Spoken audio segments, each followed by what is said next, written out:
to make sure that you can see some of the PowerPoints. Now, I want to tell you that I have these PowerPoints.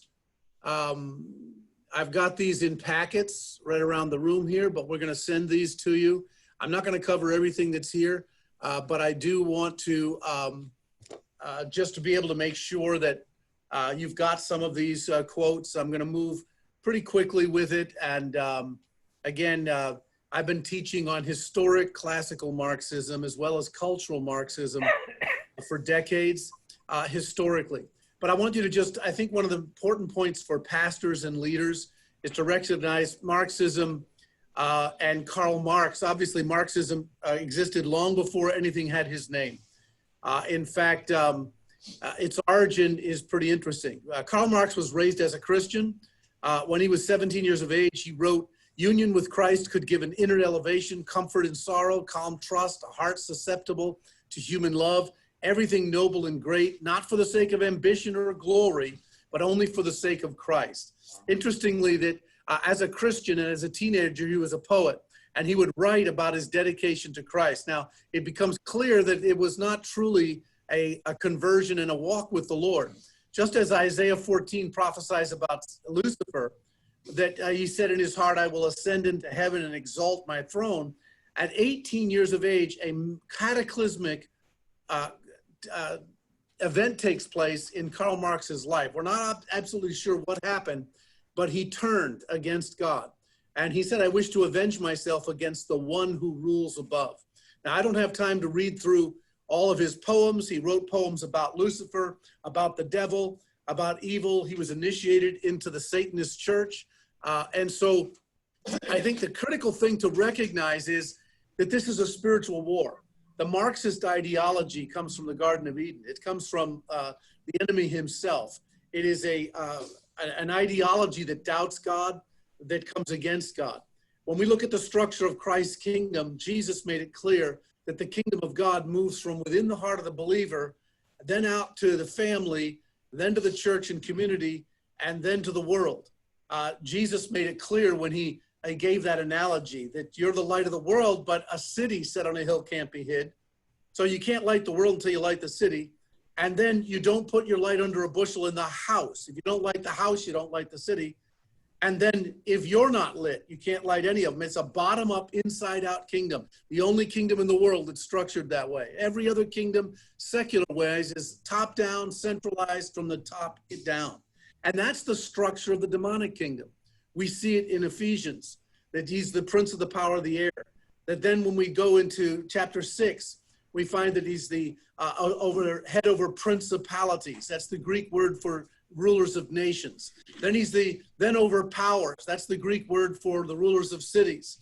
Rulers of darkness is the Greek phrase for the genealogical power, familiar spirits down family lines, and then individual wicked spirits. It's exactly the opposite. I often teach my students that you can tell which kingdom is most influential in a nation by the structure of its civil government. If it's centralized, top down, if all the power resides in the top, if all rights or privileges government granted, you realize the demonic kingdom is the most influential. We know God's kingdom is the most powerful. It will defeat every other one, but he works through the voluntary consent of individuals. So we realize that. That's why an interesting statistic, just to keep in mind as a background to this, that no matter what we talk about Marxism, we can get into a lot of depth, which we're not going to do, is that it's spiritual. Initially, we're talking about a war between two kingdoms.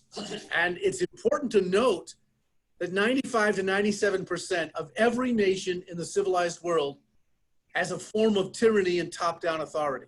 Only 2 to 3% of all the kingdoms that have existed are actually bottom-up in any way, that have had God-given rights. It's a completely different kind of scenario.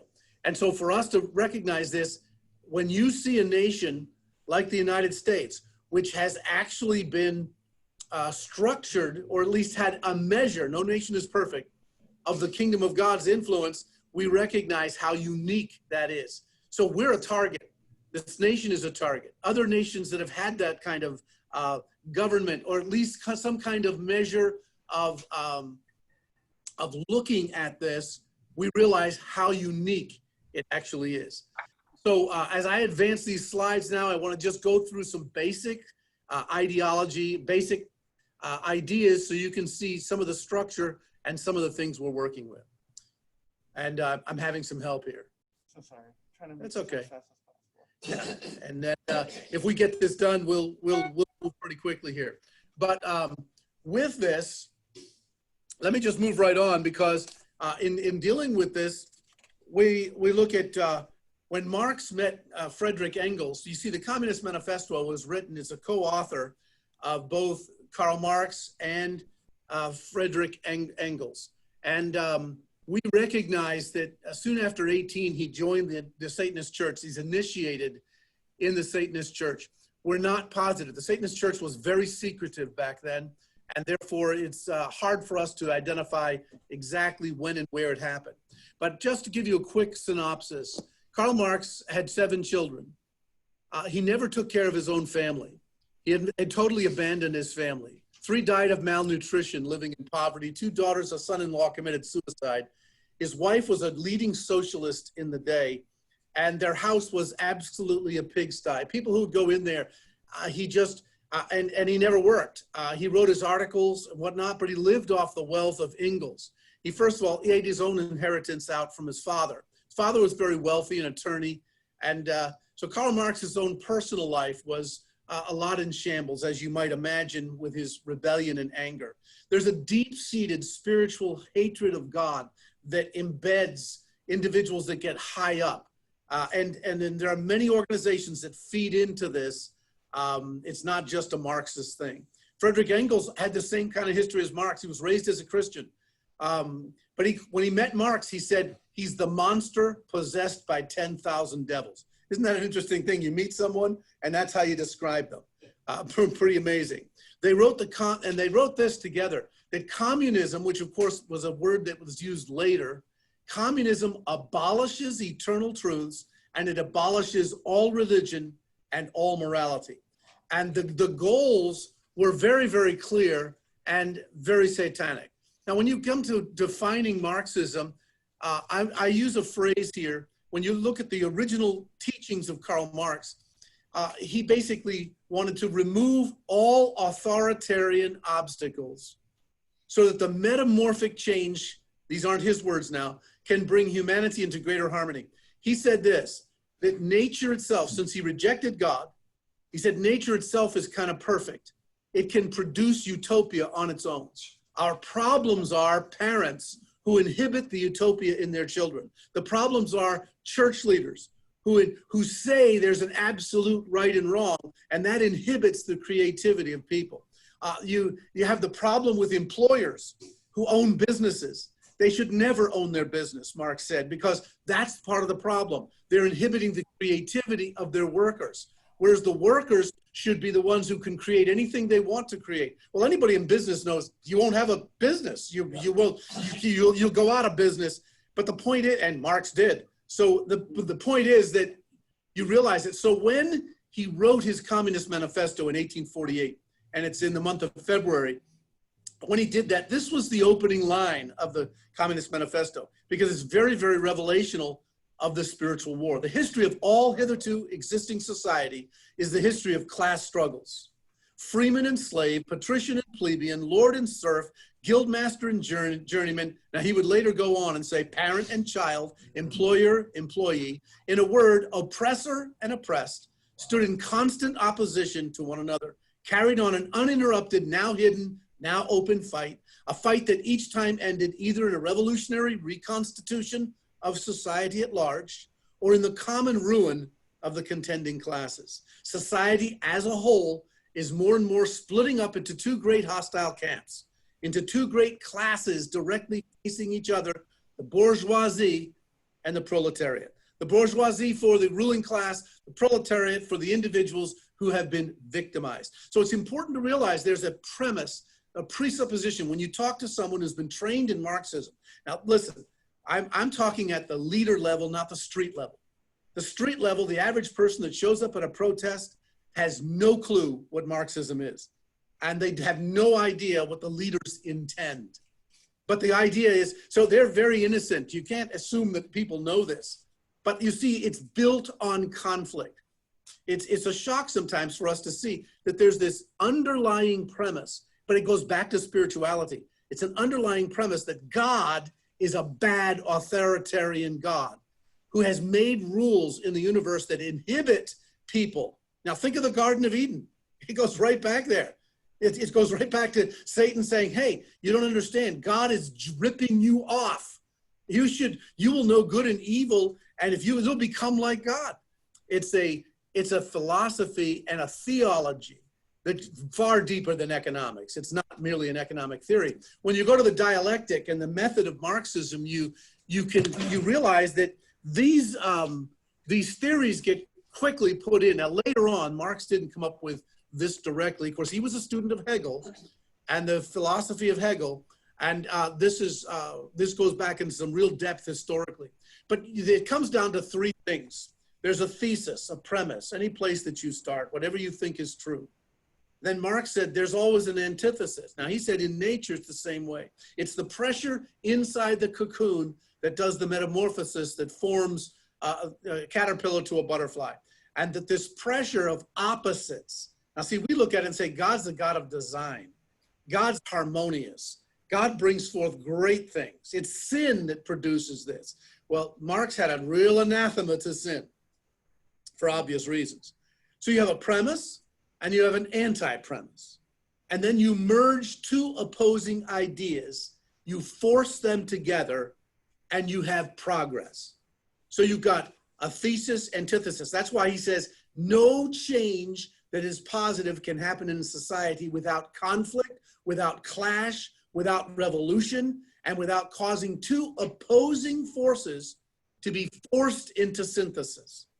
Now see, we would look at it and say, wait a second, this can't be true. Well, you want prosperity for everyone. Well, he said the fact that somebody makes profit any more than another person is evil. So the profit motive is evil. So you take the profit and you take the fact that there should be prosperity, you force them together, and what do you get? You get the state control of labor. You get, because remember, communism is the goal of the minimum wage law. Communism is the goal, as we'll look at it, for all of these controls in the economic realm. So you look at the worker, they're the oppressed. The child is oppressed by the parent because the parent has no right to set rules for their child. And the wage earner is oppressed by the man who works it. He would say this question to the earner, hey, what are you making per hour? And the guy would say, oh, here's what I'm making per hour. And he would say, do you realize that your boss is making more than you are? How unfair is that? Your boss is ripping you off. You workers unite against all the employers because they're ripping you off. Now, he doesn't go into the fact that the boss had to pay for the property, pay the insurance, pay everything else. He doesn't go into that kind of thing. There's this idea that you have the wage earner, the child. Do you really like your curfew? Do you really like your parents say you can't eat that candy? What's wrong with you? Children unite against your parents. This was the idea of revolting and overthrow. The antithesis is overthrow the oppressor. And what do you end up with? The state controlling the equilibrium. The children are wards of the state, that the family is no longer a sovereign entity. You can apply the same method of the dialectic. You identify oppression. Here became the methodology of Marxists now. You go into a local community, you go into a society, you identify any area of perceived oppression. Even if it doesn't exist, you identify it, you magnify it, you exaggerate it, you emphasize it, you show it over and over again, and then you foment a rebellion against something that wasn't that bad. A child says, hey, I have a pretty good life. No, you don't. You don't understand. The child next door can stay up till 2 in the morning on their social media. So they put discontent into someone. That's exactly what the enemy did in the Garden of Eden. And then you have this revolt against it. And what do you end up with? A worse condition than you started off with. Greater control. You think about it in history. The French Revolution was a pre-Marxist, same ideology, and they got Napoleon. And Napoleon reinstituted slavery, reinstituted everything they wanted to get rid of. Same thing. Ethics was the same thing. Marxist ethics in the late 1800s under Spencer, what he did was he said this: ethics are necessary. Yeah, there's a necessary. You have to decide what's right and wrong, but there's no absolutes. So you force those two together and you get situational ethics. that it really depends on the situation. So this was the precursor in the 1800s to ethics based on situation, not based on absolute. Nothing is absolutely right or wrong. And so coming into our curriculum in all the public schools in the 1900s was Pavlov's experiments with dogs in Russia and the situational ethics methodology. You see, the idea is, and this was very prominent in the creation evolution debate, because God created all, but the science of evolution was supposedly proven. Merge them together, what do you get? Theistic evolution. I could go on because we got Christian socialism, Christian evolution. We actually had in the 1950s and 60s Christian fornication. We had Christian pornography. Christian added to anything that's not Christian, forcing two opposing ideas together. That's why we have today, people can say, oh, this is right, this is wrong, and I can live with both in my head at the same time. That's a Marxist ideology. And you have to realize, how did this actually work out? Well, I would just think about it historically. Mysteriously, everyone said, now look, if you go to the internet right now, I checked it out last night because I want to keep up with what's going on the internet. They call this the springtime revolutions of 1848, as if they spontaneously appeared without any coordination at all. All of a sudden, at least 17 revolutions appear in the streets in 1848. Early in 1848, and everybody's taken to the streets. It's shocking everybody. This hasn't happened before. It's shocking because everybody is tearing up the streets, tearing down monuments, breaking windows, busting into stores, and they're doing so. This is just a map. You can get it on the internet. But the idea is they were, now listen, all these revolutions failed because eventually all the national armies of these nations suppressed them, put them out of business, and actually tried them, and they were sending them to the gallows with capital punishment. But here's the idea. Here's the most prominent picture and painting of the revolutions of 1848. Notice the two symbols. I'm going to just move my cursor over here. You can see the rioters in the streets. Does everyone see the people with uniforms, the public officials that are trying to stop the riots? They are guarding the government building called the Pantheon. That's just a Greek phrase. The government building is being guarded by the police force, and the rioters are just taking to the streets. There's about, 12, 15 of these paintings about these mysterious revolutions that took place, starting in February of 1848. Well, I'm going to tell you, do you know when they decided Karl Marx and Frederick Engels should have the Communist Manifesto ready to be written? February of 1848. Of course, that's just chance. That's not. I mean, it's all coordinated behind the scenes. The interesting thing is, this is what communism said. And I know I'm rolling fast, but that's all right. You'll get these notes and whatnot. And if you've studied it, it's not all new. This is recorded. So we've got it. Now listen, this is what the Communist Manifesto, written by 1848 and 1849. It was published in many languages. It's the most translated political pamphlet in world history. The Communist Manifesto, it's all over the world. This is the goal of socialism, Marxism, fascism.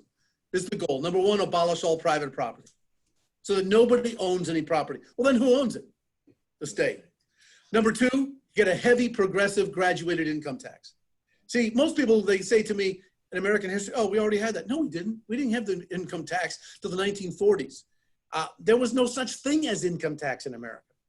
I mean, when Sam Adams argued it back in the 1790s, and he said, hey guys, if you take this, you're going to get an income tax, they thought he was out of his mind, because it was a tremendously evil thing, because God owns the land and no government should own it. Right.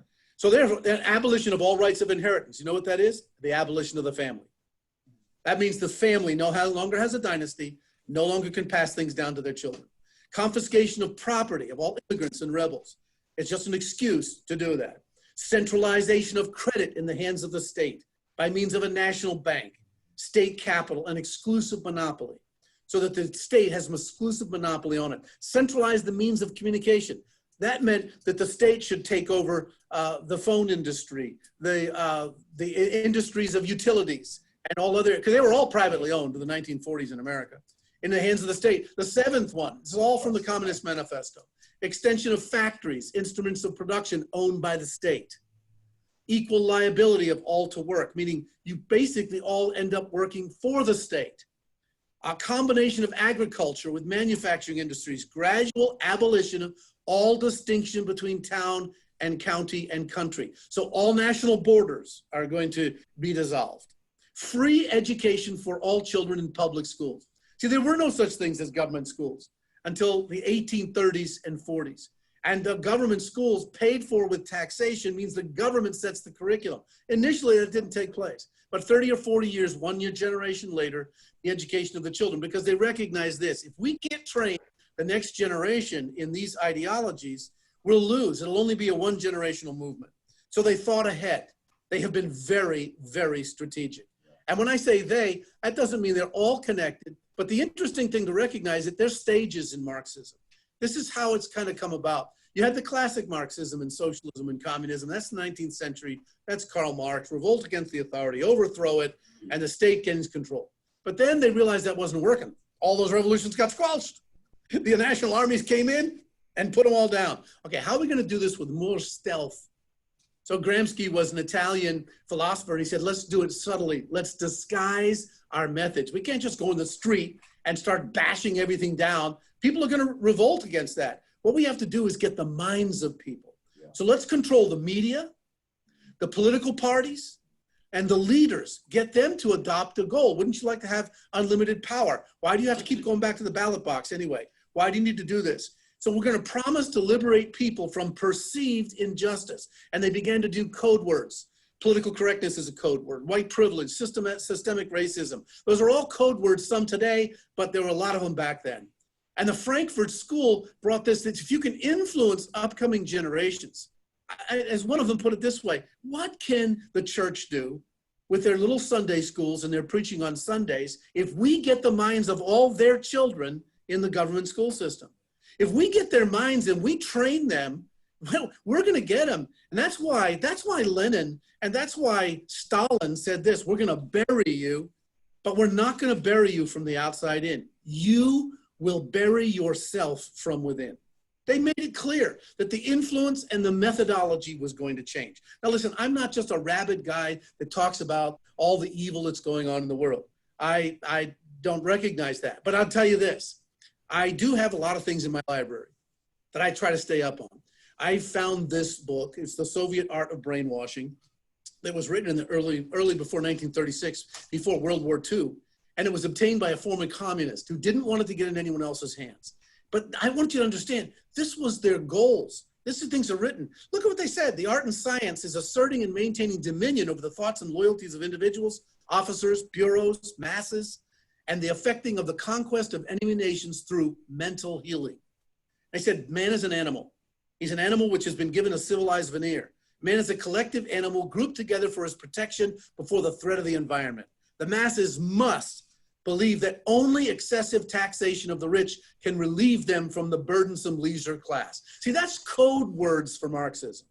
That's simple clarity. Now, for the sake of time, you'll have these PowerPoints, you'll have these quotes. I can document them all. The critical thing is to recognize, just to say this, because I'm not going to keep on reading with this, you can do it. I read these things in my classes. I read them from, and students have said to me, wait a second, this guy's writing about the fact that men are just animals, men and women, they should just be controlled from the outside. What about the guy writing this? Yeah. Ah, that's a good point, because the guy writing it thinks he's elevated. He's a super race. Right. That's what Hitler believed. They're a super race.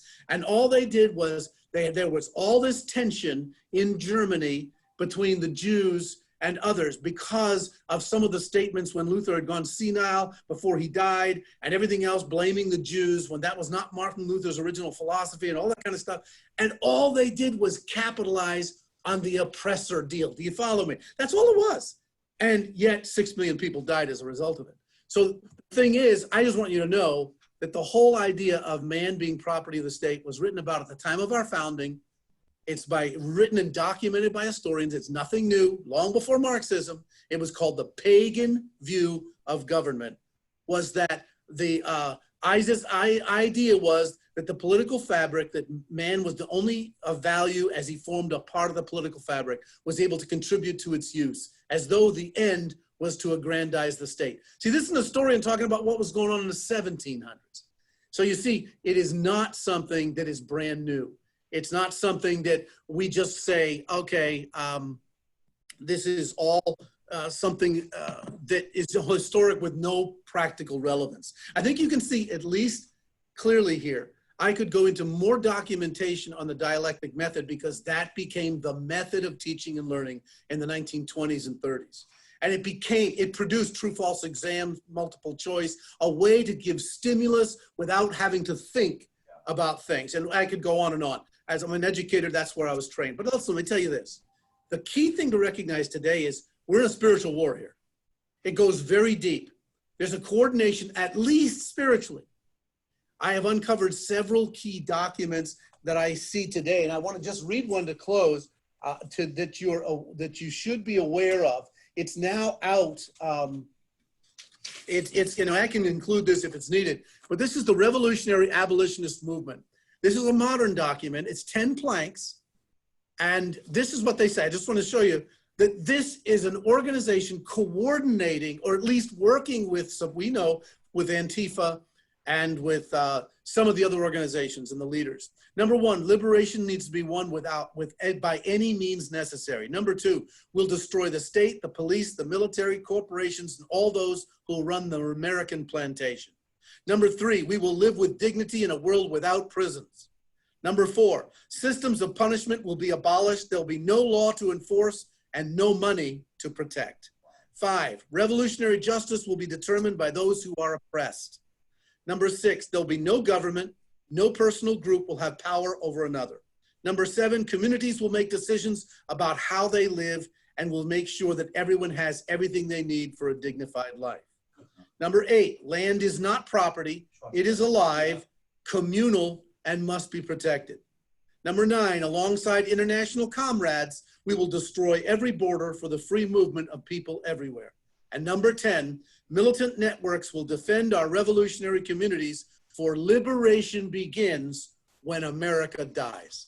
You see, this is I've got several here, but you can get it on the website, Revolutionary Abolitionist Movement.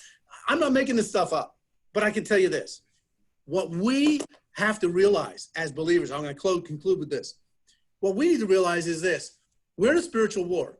I think there are 4 S's that I am sharing with pastors and leaders in order to be able to get the idea and the ideas across.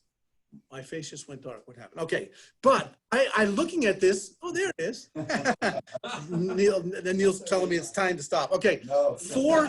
I understand that. Okay, yeah, they're having fun with that statement. Okay, Dick Bartlett is laughing. He likes that.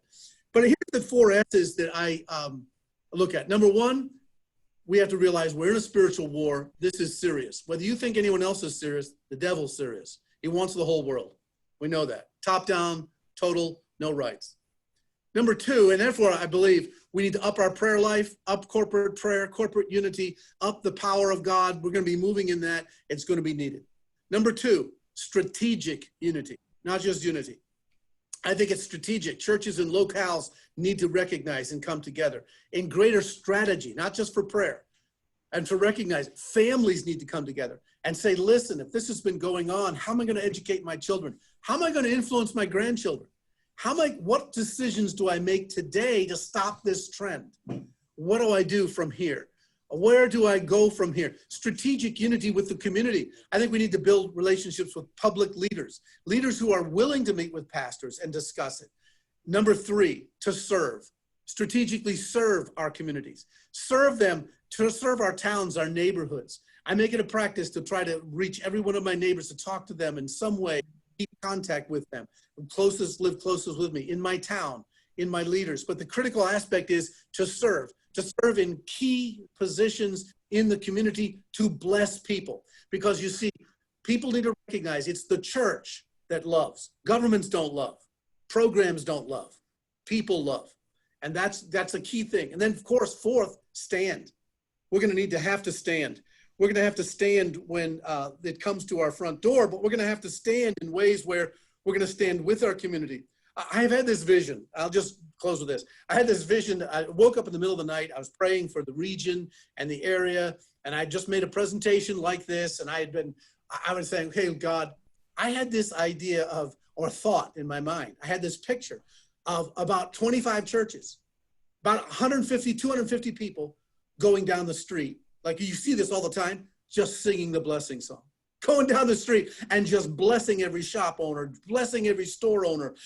The complete opposite spirit from these riots in the street. Now, whether it physically needs to happen or not, it is absolutely critical that we move in the opposite spirit of everything that we're talking about. That we be strategic. Most Christians don't think past lunch.